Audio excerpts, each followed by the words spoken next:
wabarakatuh. Kami segenap pengurus Yayasan Pendidikan Tuha Bersama SLB Pelita Hati Pekanbaru mengucapkan Marhaban ya Ramadan.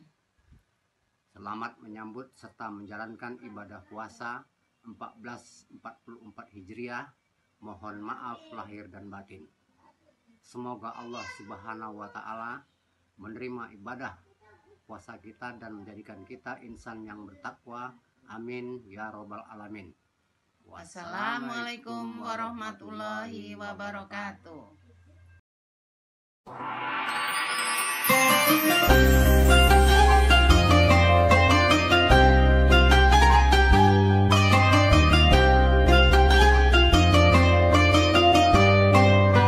Assalamualaikum warahmatullahi wabarakatuh.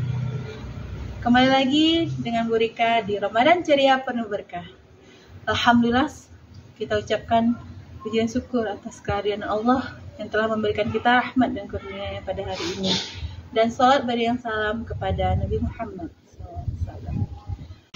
Di Ramadan Ceria kali ini, Bu Rika ditemani Saidah dan Ibu Rindi. Sebelum mendengarkan ceramah singkat yang akan disampaikan Bu Rindi, marilah sama-sama kita mendengarkan bacaan ayat suci Al-Quran yang akan disampaikan Saidah. Marilah kita mendengarkan sama-sama.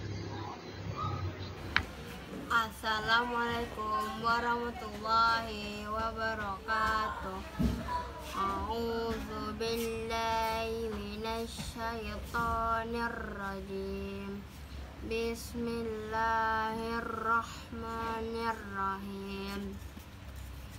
Tanzilul kitabi minallahil azizil hakim. Inna anzalna ilaikal kitaba bil haqq wa'budillaha mukhlishan lahuddin. Sadaqallahul azim. Assalamualaikum warahmatullahi wabarakatuh. Alhamdulillah, kita telah mendengarkan bacaan ayat suci Al-Quran. Terima kasih kepada Saidah. Selanjutnya, marilah kita mendengarkan ceramah singkat yang akan disampaikan oleh Bu Rindi dengan judul Keikhlasan dan beberapa perusaknya. Marilah kita dengarkan bersama-sama.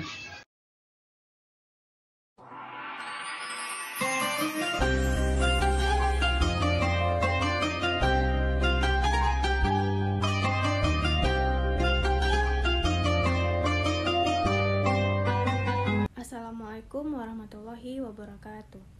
Alhamdulillah, kita bersyukur kehadiran Allah Subhanahu wa Ta'ala atas hadirnya bulan Ramadan yang mulia di tengah-tengah kita, bulan yang diliputi kemuliaan dan janji-janji pengampunan. Semoga kita benar-benar mampu mengisinya dengan amal kebaikan yang istiqomah. Selawat dan salam marilah kita sampaikan kepada baginda Rasulullah SAW, sang junjungan yang senantiasa menjadikan Ramadan bulan penuh amalan siang dan malam. Marilah kita berusaha mencontoh beliau dalam setiap langkah meniti hari di bulan Ramadan yang mulia ini. Nah, secara umum, amalan hati itu lebih penting dan ditekankan daripada amalan lahiriah. Syekhul Islam Ibnu Taimiyah mengatakan bahwasanya ia merupakan pokok keimanan dan landasan utama agama, seperti mencintai Allah dan Rasul-Nya. Imam Ibnu Qayyim juga pernah berkata, amalan hati merupakan hal yang pokok dan utama, sedangkan anggota badan adalah pengikut dan penyempurna. Ikhlas merupakan hakikat dari agama dan kunci dakwah para rasul. Allah Subhanahu wa Ta'ala berfirman, yang artinya, padahal mereka tidak disuruh kecuali supaya menyembah Allah dengan memurnikan ketaatan atau keikhlasan kepadanya dalam menjalankan agama yang lurus, dan supaya mereka mendirikan sholat dan menunaikan zakat, dan yang demikian itulah agama yang lurus. Allah Subhanahu wa Ta'ala berfirman, yang artinya, Aku adalah Tuhan yang tidak membutuhkan persekutuan. barang siapa melakukan suatu perbuatan yang di dalamnya menyekutukan aku dengan selainku, maka aku tinggalkan dia dan juga sekutunya. Oleh karenanya, suatu ketaatan apapun bentuknya, jika dilakukan dengan tidak ikhlas dan jujur terhadap Allah, maka amalan itu tidak ada nilainya dan tidak berpahala. Bahkan pelakunya akan menghadapi ancaman Allah yang sangat besar. Sebagaimana dalam hadis bahwa manusia yang akan diadili pada hari kiamat adalah orang yang diberi kuluasan rizki dan harta, lalu ia berinfak dengan harta tersebut, akan tetapi tujuannya agar disebut sebagai orang yang dermawan, maka orang ini bernasib akan dimasukkan ke dalam neraka. Nauzubillahi min zalik. Nah, lalu apa arti dari ikhlas itu? Nah, ada beberapa pengertian dari ikhlas. Di antaranya, yang pertama, semata-mata bertujuan karena Allah ketika melakukan ketaatan. Nah, yang kedua, ikhlas ialah membersihkan amalan dari ingin mencari perhatian manusia. Nah, yang ketiga, ada yang mendefinisikan bahwa orang yang ikhlas itu ialah orang yang tidak mempedulikan meskipun seluruh penghormatan dan penghargaan hilang dari dirinya dan berpindah kepada orang lain, karena ingin memperbaiki hatinya hanya untuk Allah semata, dan ia tidak senang jikalau amalan yang ia lakukan diperhatikan oleh orang, walaupun perbuatan itu sepele. Lalu, apa sih perusak keikhlasan? Nah, ada beberapa hal yang bisa merusak keikhlasan, yaitu yang pertama, riya. Nah, riya itu adalah memperlihatkan suatu bentuk ibadah dengan tujuan dilihat manusia, lalu orang-orang pun akan memujinya. Yang kedua, sum'ah, yang artinya beramal dengan tujuan untuk didengar oleh orang lain atau hanya mencari popularitas. Yang ketiga, ujub. Nah, ujub ini masih termasuk kategori riya, hanya saja Syekhul Islam Ibnu Taimiyah membedakan keduanya dengan mengatakan bahwa riya masuk di dalam bab menyekutukan Allah dengan makhluk, sedangkan ujub masuk dalam bab menyekutukan Allah dengan diri sendiri. Nah, adapun cara-cara mengobati riya, yaitu yang pertama, harus menyadari sepenuhnya bahwa kita manusia ini semata-mata adalah hamba, dan tugas seorang hamba adalah mengabdi dengan sepenuh hati dengan mengharap kucuran belas kasih dan keridhaannya semata.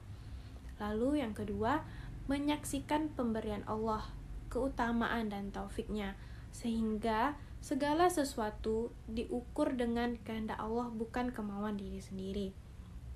Lalu yang ketiga, selalu melihat aib dan kekurangan diri kita, merenungi seberapa banyak bagian dari amal yang telah kita berikan untuk hawa nafsu dan syaitan. Yang keempat, memperingatkan diri dengan perintah-perintah Allah yang bisa memperbaiki hati. Lalu yang kelima, takut akan murka Allah ketika dia melihat hati kita selalu dalam keadaan berbuat riya. Yang keenam, memperbanyak ibadah-ibadah yang tersembunyi seperti qiyamul lail, sedekah siri, menangis karena Allah dikala menyendiri, dan sebagainya. Lalu yang ketujuh, membuktikan pengagungan kita kepada Allah dengan merealisasikan tauhid dan mengamalkannya. Dan yang kedelapan yaitu mengingat kematian dan sakaratul maut, kubur dan kedahsyatannya, hari akhir dan huru-haranya. Yang kesembilan, mengenal riya, pintu-pintu masuk dan kesamarannya, sehingga bisa terbebas darinya. Lalu yang kesepuluh, melihat akibat para pelaku riya, baik dunia maupun di akhirat. Dan yang terakhir ialah meminta pertolongan dan perlindungan kepada Allah dari perbuatan riya dengan membaca doa. Demikianlah ceramah pada hari ini, semoga bermanfaat. Mohon maaf apabila ada kesalahan. Wabillahi taufiq wal hidayah. Assalamualaikum warahmatullahi wabarakatuh. Alhamdulillah, kita telah mendengarkan tausiah singkat yang disampaikan Ibu Rindi. Terima kasih kepada Ibu Rindi. Semoga apa yang disampaikan bermanfaat bagi kita semua. Wabillahi taufiq wal hidayah. Assalamualaikum warahmatullahi wabarakatuh.